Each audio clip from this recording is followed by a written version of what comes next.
Hey, and welcome back to the Successful Marketing Summit. This is part 2 with my interview with Olle Leckne. So, Olle, I am really grateful for having you here, and this time is your time to shine. So, take it away. Thank you very much, Mats, and welcome to you, your viewers. And I guess that you would probably be salespeople and marketing people and perhaps some entrepreneurs starting up the company. So you're all welcome. And yeah, let me share some slides. Probably already heard my background, but as you probably already know, I'm going to talk a lot about the possibilities using LinkedIn, because those are the ones that I have tested and I know they work well. All right, so I'm just going to start sharing a presentation. Here it comes. So who is this? This could be you. This person is a typical marketing, could be any marketing person, but it probably is a marketing director. And what did he do? Yeah, that's the big question. He followed his dream and he used the possibilities of marketing directly to the buyer and getting not only leads but also business. And this seems like a fairly simple task. It's not. So that's why he's so very much happy. So he followed his dream and he's really happy. And that's what I want to share with you, so you could be happy after sharing my insights. Let's do a little bit of a repetition from the last situation we had when we had the discussion with Mats. And at that time we had a lady who said she did it. And there is one question that salespeople have problems with, and that is mostly about time issues. They have too few leads or too few potential customers to work with every day. So they spend too much time investigating who to contact. And this is a joint problem for the marketing and the salespeople. And well, we wanted to help these people by giving them more time, or well, in another way, say getting meetings without spending too much time. So in this slide, you can see started out with a few meetings, ending up with quite a few meetings. So that's possible. And how did they do that? And this is both a marketing and a sales thing. So how do you get in contact with people? Well, you have a lot of tasks. Here we are. So in the beginning, you do the target group survey. I think at the beginning, the marketing department were the ones who did this. And then the sales were the ones who would find the right person. Now we have a joint challenge. So how to do this together? And by the way, all these different colors in this arrow is really about how much time it takes for each of these tasks before the case study that company used LinkedIn. But afterwards, using this 5-step methodology, they were actually very happy with less time invested. So they got a lot of meetings. So that was the first success story. So let's go on. This is a typical marketing professional. Well, maybe not the clothing. And there's a little bit of a slide there, a smile there, but it's, there's some problems there. So most marketing professionals, including myself, we are unhappy because the conversion rates suck. We have prepared a lot of content, but the conclusion is actually it only reaches a little bit of the buying process. And that is sad. And most of the content is actually product oriented. And it's sent by the company. And those are also some of the explanations why the conversion rates suck. There is some potential here. That's what we're going to discuss. The second thing is that marketing should generate leads to salespeople. But salespeople are not always happy with these leads. Actually, they're quite unhappy with the leads generated from content. So many marketing departments, they're very much oriented to do content marketing. Yes? Yeah, you recognize that. So let's have a look at the next slide. These are the 5 steps that work for sales and for marketing. So the first thing we do, we get to know the target group. We'll show a very small example of that. The second thing would be connect with the right people, or it could be if you create the right content, it would actually attract the right people to read that. And then we have the third step is to engage with insight. We'll spend some more time on that and how that could be done in LinkedIn.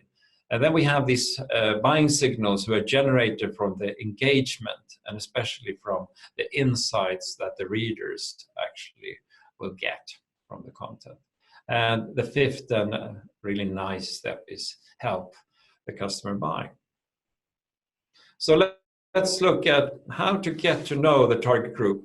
There's a basic part of this, and there are a lot of, I would say, tools. This is taken from HubSpot. They have a free tool, Make Your Persona. So in the upper left corner, you can see Finance Fiona. That's what I call her.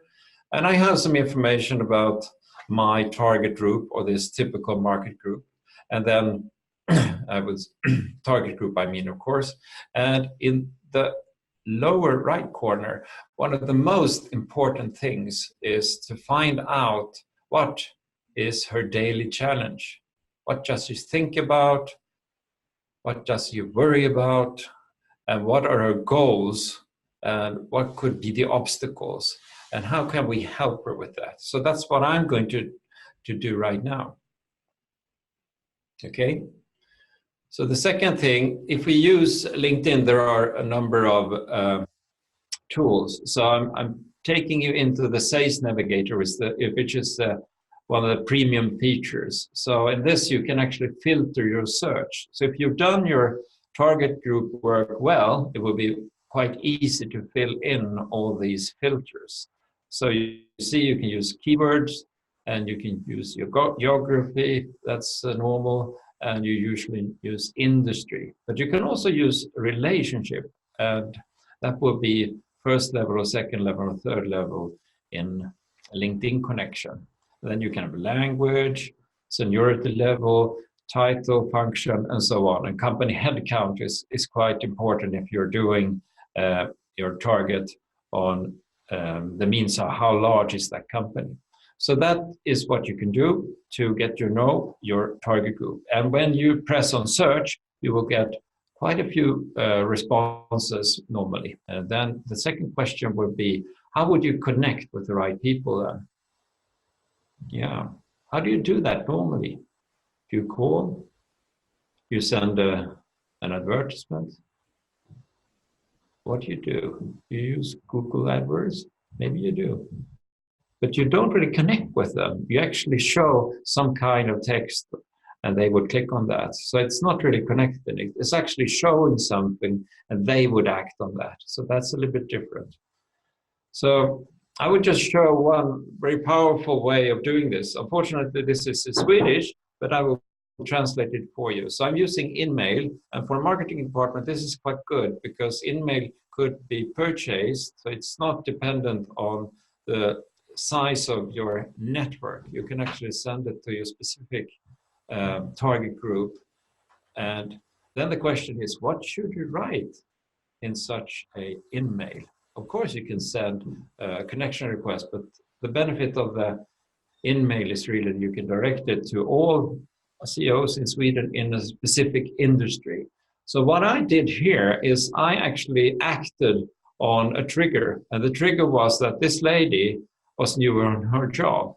And LinkedIn told me that in a mail and a notification. So I thought that it would be a good idea to say hello to her.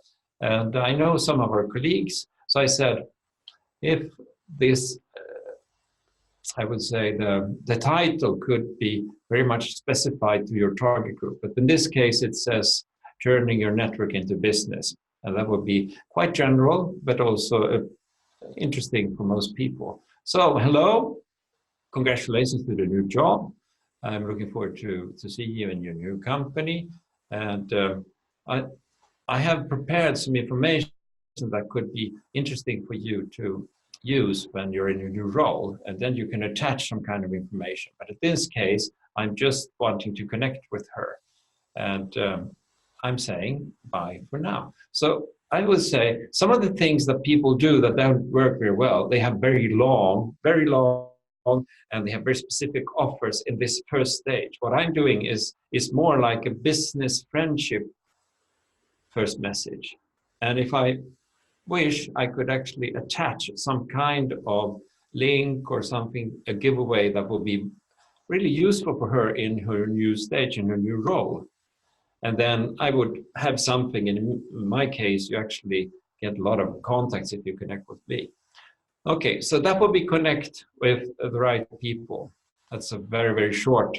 I can tell you more about that. The second thing, or the third thing, is really interesting because this is about how the problem arises between sales process and buying process. Why do I bring this up? Because I said in the beginning, one of the difficulties or frustrations of marketing departments are how to really write something that is with the right timing with the buyer. So I would say if you distinguish the sales process from the buying process and the marketing process, you will actually find something. You will find a gap. And this gap is between the seller wants to sell a lot, the marketing person wants to sell a lot, but the buying process is really when does the buyer have a problem? So these are normally not very well synced. So it's really up to us as marketing people or sales people to help the customer buy. So what we can do is, first of all, have an insight to direct everything so you can engage with insight and also do the timing very well. And to explain this in another way, if the buying process starts with unawareness, you're not aware of anything, and it ends with really a purchase. There's a lot of steps before actually you're interested of starting to search or interested to read anything at all. So what some surveys has shown is that most marketing departments, they direct information to the very last step, and that would actually only reach 3% of the buying process. So that's one of the problems. Maybe you don't understand all this right now, so I will show you another picture which is more comprehensive so you can in detail see what's going on. All right? So there's the gap. And so how can we use LinkedIn to help buyers buy? So if you have the marketing and the sales, and somewhere in the last phase of the buying process, there is an evaluation of a solution and the suppliers provided those solutions. So normally that's when sales want to get in and have meetings. But before that, there is a stage where they are actually mapping solutions to suppliers to their problem. And the stage before that is they would decide on a change. And the stage before that is recognizing that they have a need for change. So this is the first or the early stages of the buying process. Now, we should look into the problem. So in the very downside of the slide, it says the web, including 2.0, has changed everything. 57% of the buying journey have been completed before there is a contract with a new supplier. Actually, that's most severe for sales. So they don't really accept or not interested in a sales meeting before 60%. So this dotted line in the beginning, in the middle, is really seeing where this 60% of the buying process is. So how could we get in earlier? So one way of that is really, if you want a reader to recognize that they have a need, but they're not really aware of this right now, you could do education marketing. You could do articles clarifying the need for change. And where should you place these articles? You could typically do that on the LinkedIn company page. And you could do posts with links to shorter content. It shouldn't be very comprehensive, but shorter posts with shorter content that really makes people interested. So that will be the first stage. And when they are about to decide on the change, you should have some inspiring content that sheds light on opportunities. So Those could be in company pages, that could be in the LinkedIn group, that would be relevant for this kind of area, this kind of competence. And that could be posted longer, more comprehensive content who could be linked to marketing automation, like an opt-in. When we go on, the motivation from the buyer side is increasing. So now they're really finding out, they're trying to find out and map the solution. So they're starting to search.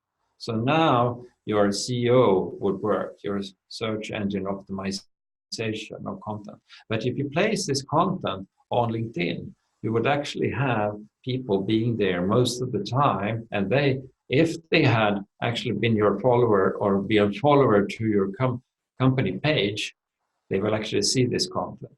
So if you place solution-oriented content that shows your expertise, that would be the company and your personnel's expertise, that could be really great. So company page and profile information would be relevant at this stage. So that will be posts with link to longer content.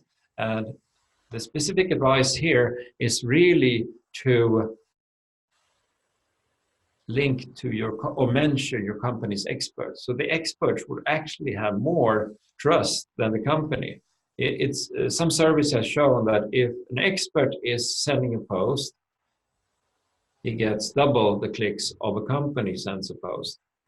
And the other thing is that an expert or a person individual is 5 to 6 more trustworthy than the company. And this is an effect of the super trend that says personalization, and that social media is like really taking over. So we trust more people than we trust companies at this stage. So we have to take that into account when we write our content. Okay, so now we passed up to the 60%. So what you see, the difference here is we can write content that is personalized, and you can use these different parts of LinkedIn to help people recognize that they need to change, to decide on change, and to start to seek and map solutions as suppliers. So if you're well positioned with the marketing at that stage, you're really in a good position for the next stage. Let me show you that. So when you have the evaluation, the buyer would actually want to see your offer. So you have links to offers and making your company and your solution the strongest one among the ones that they have been kind of mapping and found. So that's really important. And now you should engage more people in this. So you use personal messages, you use in-mail, messages with link to longer content by the company's experts. So how you do this technically is not very difficult, but what you have to do is you have to have some, like a plan where you mobilize people around the buyer. So it's not just, you know, sending content, writing content. It's really more like orchestrating a concert. You have these people stand by, and you have some inspiring and also, I would say, quite detailed what they're expected to do. Because some people, they just send out things from the marketing department and say, now you should like this, or now you should share this. It works sometime, but it's well, not very good conversion rates, and the trust might actually not be that good either. So the salespeople, they would actually be part of this team who would engage in the business. And they would be very interesting for appointments and reserve meetings and booking them online and so on. So that's the time to do that. And say that this is a very successful purchase or sale or yeah. Afterwards, you shouldn't really forget about the people. So the salespeople, the experts, they should continue to offer interesting, valuable content and tips on trends or whatever. And that could really ensure that you have like a process always being interested and engaged with the customer. So that could be done on the company page, on the employees' different profile pages and in personal messages. Personal messages is very powerful. So posts and articles with link to content that contributes to sales, and as I said, a good relationship. So that's what I would call engage with insight. The insight part is perhaps the most difficult one. But when you get it right, it sounds like this, wow, that's a really good engage with insight, all right? So let's have a look at the two other steps. This is going to be a very quick one, but let me show you. So this is how a buying signal could look like. This is taken from LinkedIn Sales Navigator, and the figure 16 says that there are 16 notifications for you. And too many people, they don't look too closely about this. And there is also a relationship how fast you act on these and the conversion rate. So if you act within the first 5 minutes, a much higher probability, it's like 5 to 10 times higher probability that will actually result in a sale. And there is something else. We have what we call the save searches. The save searches is like in the first picture, one of the first pictures, you filled in the filters and made the advanced search. You can save that. And that would be like a fishing net. So it's lying there in the sea or in the lake. And when it starts getting red, it means that this is a symbol or a signal for there is a fish or many fish in this net. All right. So these saved searches, they produce buying signals. Not all these signals are concrete buying signals. I want to buy this. It could actually be, like I showed you, a person who is new in a role where they have the power to buy something. And they want to, like most people, they want to make a career. So they would be interested in having some advice, having more relationships in the network that could help them. So that could also be one of those saved searches, signals that come up. And you can do some great out of that. But I'm using systematically congratulating people in new positions. And that's really something that shows to be interesting, right? And appreciated. All right, so that was a very quick go through the 5 steps to the right customers with the LinkedIn Expert method. And of course, this is something we're doing on a basis of several weeks. It's not something done just now. And if you want more information, it's available. But at this stage, I just want to say this is the main things to turn the network into business. It's about relationships. It's about thinking about the buyer instead of thinking about products or sales. So turning products into personalized messages, personalized marketing is one of the most important actions you have to do. And these new super trends are coming in. So, oops. Let's see what happened there. I'll go back. There we are. So we're back at he did it. And I've gone through how a salesperson can get more meetings. And I've gone through how a marketing person can generate more high quality leads by engaging with insights. That's really the important part. And of course, before that, you really have to get to know your customers. So Mats, I'm sure you have some interesting questions and some conclusions. I'll just stop sharing my screen. There we are. Nah, really interesting step there. Just the buying process with all the steps. That just to grasp the fact that there is a lot of steps that a company or a person, individual takes before even looking at a solution, that there are many steps and there are a lot of things that you could do before that. That's really interesting. I wrote down one thing really is, okay, so there are a lot of steps, but where do I start? I guess it's a totally different thing if you're a big company or if you're a small entrepreneur with like 2, 3 employees. But could you give us like, how do I start small Yeah, company versus big company? I think that's a great question. Uh, I would actually say, dependent on what you're doing right now, you would perhaps continue and you would improve one of these 5 steps. But if you want to start from the beginning with a totally new marketing strategy where you're completely oriented towards the buyer, Yeah.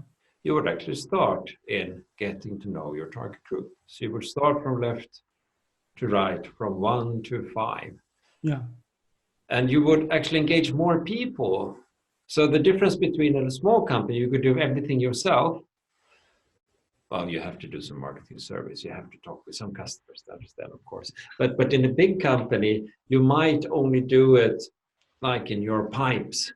And Yeah. that's normally in your apartment. So I would engage people to do workshops to have an understanding of this finance Fiona or whatever you would name this typical persona. So everything circles around what's important for her. How can we help her? So it's really an attitude thing. And then the technology is fairly simple because in LinkedIn, you have these search filters and anybody can use a small company, big company. Really good. Really, really good.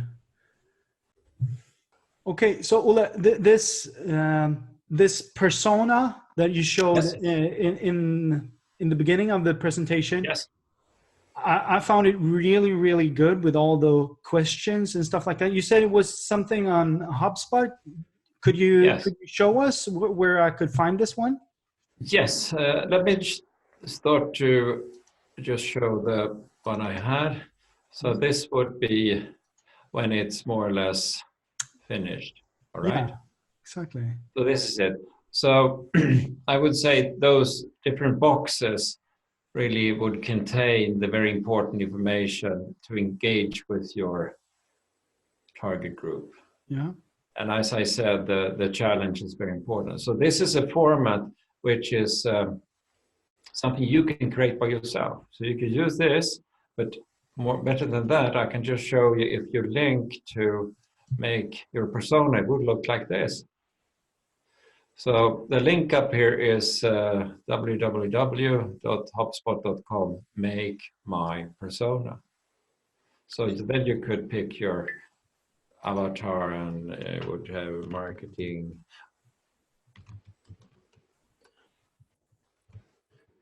And but that's really good. Then what we'll do is that we'll include a link in this presentation as well below the yes, video, somewhere on this page where you'll find some more information how to do this, create this persona. I really like it.